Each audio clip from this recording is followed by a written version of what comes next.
guys, welcome to my channel. My name is Ifeoluwa and I film videos on relationship, faith and lifestyle. If you are tuning in for the first time, welcome to my returning subscribers. Thank you very much for coming back again. Like, you guys, I love you, but you guys share. And to my new subscribers, welcome to the family. You guys are welcome. And to people who are yet to subscribe, beg, subscribe. If you enjoy my videos, then kindly subscribe, because many of you are watching and not subscribing. So yeah, subscribe. Let's get to 300 subscribers before my birthday. It's as close as ever. So today, guys, I'm sure you've been like, why is she looking down? Today something's going up. Okay, so I was sent a write-up, not personally though, but I saw a write-up on 10 ways to avoid heartbreak in 2020, right? And then when I saw it, I was just going through it and I was just like, wow, okay. So I was like, let me come and react to this 10 ways, because there are a lot of 10 ways to do this, to do this, to do this. So I was like, let me react to this particular one, because it actually like caught my attention because of that in 2020 and the avoid heartbreak. So I was like, let me react it. So if you want to know what my reaction would be, positive or negative, then this is the video for you. Stay tuned. Okay okay guys, let's dive right into the video. Yeah, so how the person started this way. The person said heartbreak is a more pronounced word when it comes to relationship, and I'm of the opinion that heartbreak is avoidable in 2020, right? Okay. So the first word the person said was know your genotype, right? Know your genotype.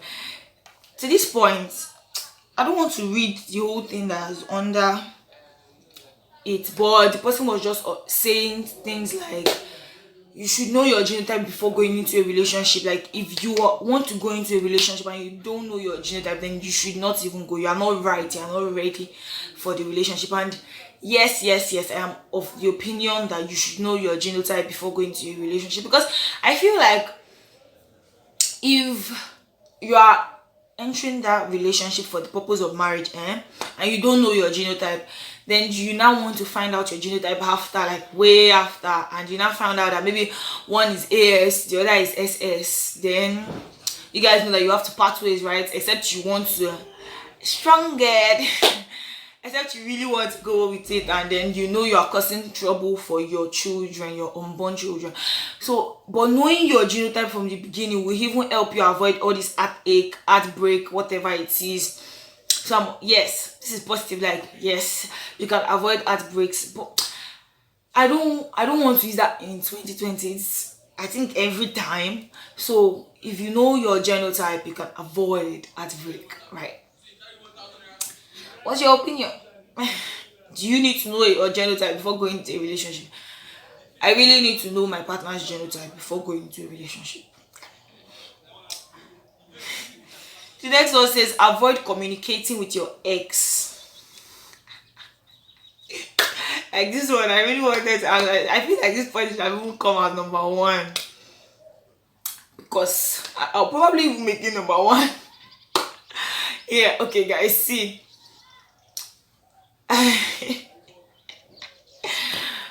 Is it that, okay, I want to ask a question here. You and your ex, you guys did not end on a sour note, right? You guys ended on a plain note. Can you guys not, are you guys not supposed to talk at least? Even become friends?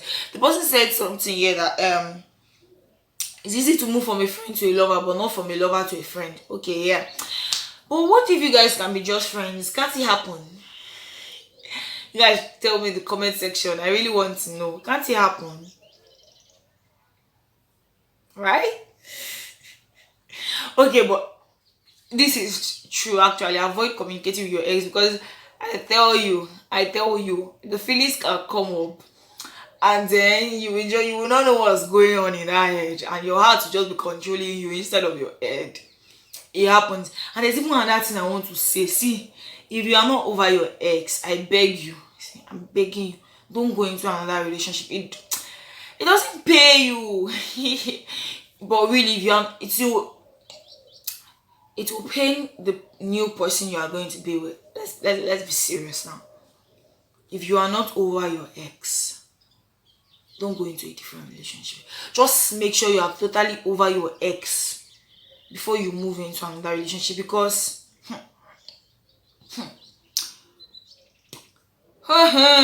you're preparing yourself for a heartbreak. Like, let's see right. You're preparing yourself for a heartbreak if you do that. And your partner is the person who is going to suffer it the most, I think. So please, if you are not over your ex, don't go into a new relationship. Like, don't even try it. Just be on your own, stay on your own lane, and work on yourself first. So back to the avoid. I'm up for this totally. Like, avoid communicating with your ex. Like, no, wait. You guys can still talk. What am I saying? I'm just here and there. Because I feel like you can. I talk to all. Like, I feel like, okay, now there are not many. I feel like you can still talk to them. You guys should tell me in the comment section. Let's just leave this point. The next one said, be convinced before going into a relationship, right? Be convinced before going to a relationship. Like, sorry, let me just brush through what the person talked about. Because person said before entering a relationship, you have to ensure that you are led by the Holy Spirit. So this part is basically talking about being led by the Holy Spirit. So yes, I'm of a yes. You guys know I'm a believer. So I'm of a yes in this one. Let the Holy Spirit direct you. Like, and the thing is, if you've not been talking to the Holy Spirit beforehand, you cannot just come and then start waiting for the Holy Spirit to tell you if this is your husband or if this is your wife. It doesn't work that way. I know we've heard these things so many times, but that's just the truth. It doesn't work that way. But when you are convinced that this person, the Holy Spirit has really directed you to this person, I would say that it will reduce the chances. I won't say it is like a no, there will be no heartbreak. I'm just saying it will reduce the chances. It will be like a 98% or a 97% that you guys are really going to end up together and stay together, because the Holy Spirit does not lie. It doesn't lead you to the wrong person, except you do not hear the Holy Spirit and you thought you heard the Holy Spirit, or except one of you changed along the way. One of you changed and then you just said, okay, let's just part, let's go our separate ways. But the Holy Spirit doesn't lie. So I'm of this opinion. If you don't want to experience heartbreaks, then just make sure the Holy Spirit is the one leading you to this person before going into that relationship. Next one says, don't make your relationship secret. And this one, I want to talk about this one. Like, making your relationship open, will it stop you from having a heartbreak? Like, will it prevent the heartbreak if it's going to happen? Let me tell you, if the man is going to meet your parents and he still wants to break your heart, he will break it. If the woman is going to follow you and meet your siblings and everybody, if she still wants to break your heart, she will break it. Okay. But yeah, I know that when your relationship is not secret, when you have, to me, okay, let me say this now. When you intentionally want to make your relationship secret, I feel like you know that relationship is not going to lead anywhere. You know that it's not going to take you anywhere. You know that the relationship is a no, that after a while you guys are going to break up. That's why you don't want to tell anybody. Be truthful, tell me shit. But that's why.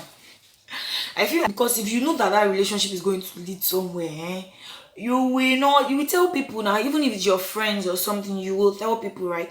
But the fact that this write-up says don't make your relationship secret, it will help you avoid breakup. I'm not of that opinion, because making your relationship secret, and it even depends how, like, what's the definition of the secret. Is it from the from social media? You don't post the person's pictures or something, I don't know, or you not tell anybody at all, I don't know.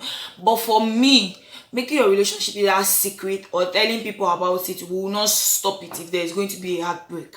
So I don't think I support this third point, because if you tell the whole world if you're gonna break up, you will break up. So yeah. The next one says, that's why I just be sure. The next one says be accountable, right? If it's a mentor, spiritual father or something, be accountable to somebody, to someone. If you're accountable, it will reduce. This one says to avoid. I feel like all these points are good, right? But it should not be said as to avoid, maybe to reduce the level, the intensity or something. And 2020 should not even be there. And I would also say this point, most of these points can only be valid when the two parties are involved. Because if it's just one person that this thing was sent to and this one person is just working, the second person the second person breaks up, sure, you are the only one that will continue the relationship, because I don't understand. So the person says be accountable, right? It's very good to be accountable. Like if the person does stuff, you know who to go and meet, you know who to go and tell that this is what this person did and I don't think it should be like this, you get. So the point is very good, but it will not avoid. It's not a good point in, like, how will I put it? I don't really go with it in under the umbrella of avoiding heartbreak, because I feel even if you guys are accountable, if you are accountable, you might still break up. But the person gave examples of situations where you wanted to break up, and then because one of the parties went to the parents of the other person and the parents were able to stop the person and now they are together happily. So that's the point. But then I don't know, I'm just like this, I don't think it will help avoid heartbreak if you are accountable. Well, it's very good to be accountable to someone, like it's very, very good. Yeah. But I don't know, for this point I'm like this. What do you feel, you guys? What do you feel? Next one says avoid premarital sex or romance. Like, and for this point, 100% avoid it, because premarital sex will not keep that guy. It won't keep that girl. I think it's majorly that guy, because guys don't use sex to keep girls. Girls use sex to keep guys, right? It won't keep him. If he's going to leave, he will leave. Apart from the fact that it's even a sin, like it's a big sin. Premarital sex, that's fornication, is a sin. Apart from that, it will not stick. I've always wanted to ask this question. If you keep having sex in all your relationships and then you go through like 5 relationships before you finally get married, does it mean that you are going to have sex with 5 people? Because I don't understand. You should tell me, enlighten me in the comment section. Is that what it means? Because to me, marital sex doesn't keep your partner. So if you guys are still going to break up, you will break up. Premarital sex will not keep him. I repeat, even pregnancy will not keep him. Yeah, right? So that's the 6th point, right? The 5th point, and I go with this point. So I think for me, 3 as in positive, yeah, 3, and then 1, nah, then the other one I was like this. The next one is, I'm coming, sorry.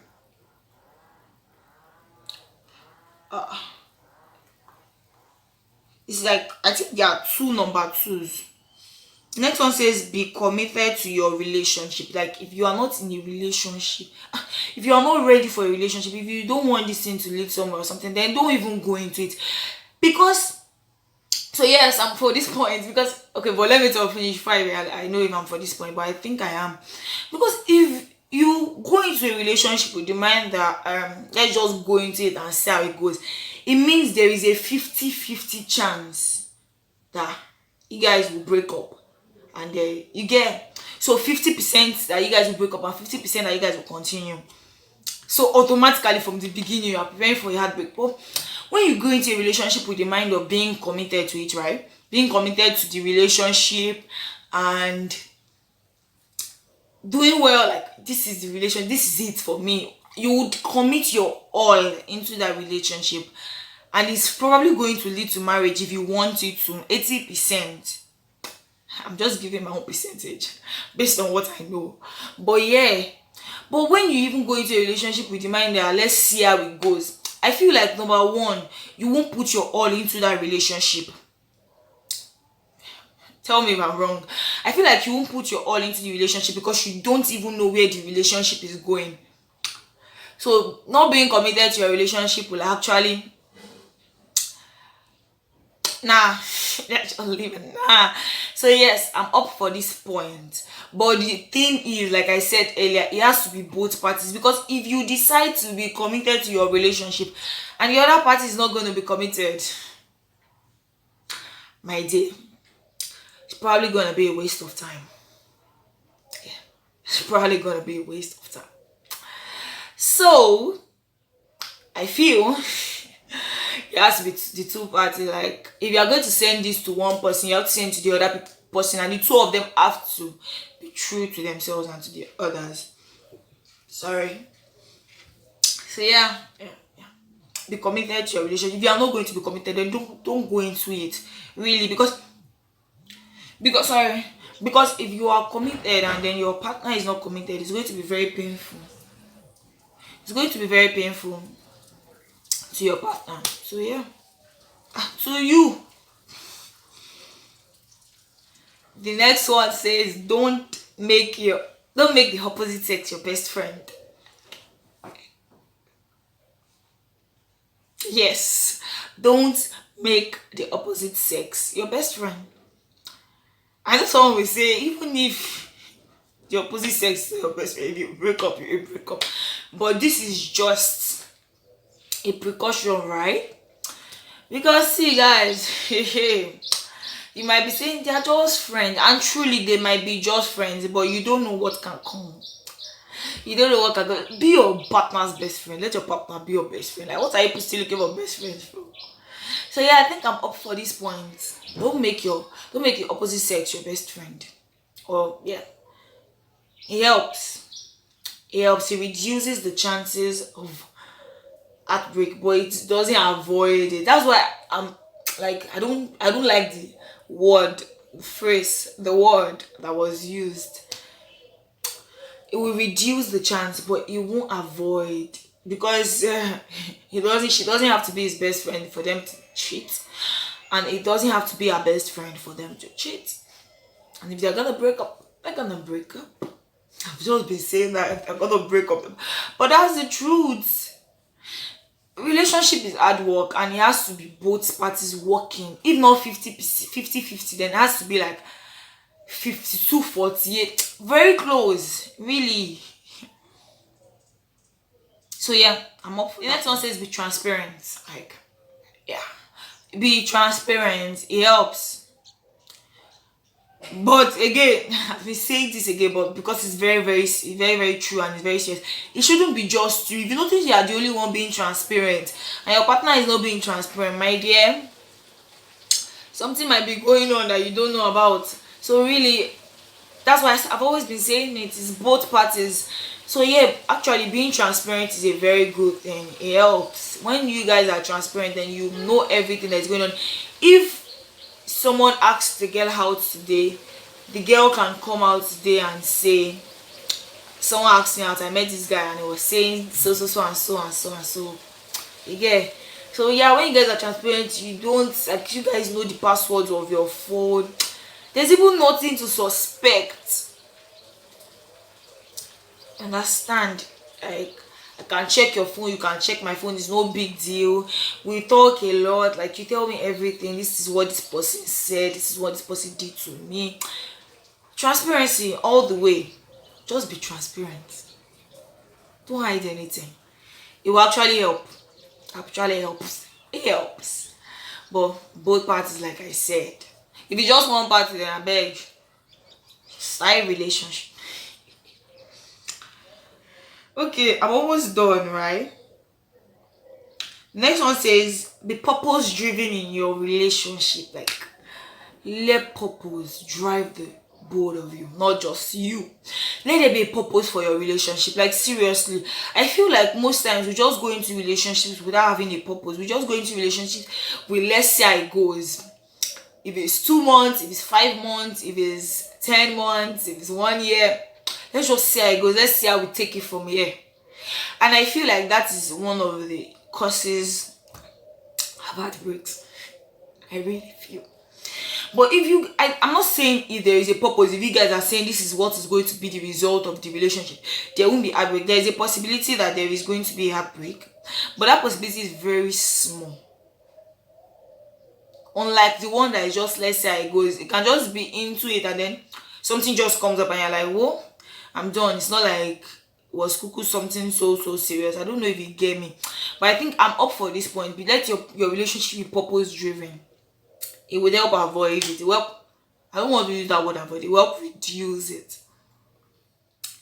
And the last one is be intentional about your relationship goal. Okay, so now this is the purpose of the relationship, this is the goal of the relationship. Then be intentional. I feel like don't just set goals and not do it. What's the use of setting the goals, right?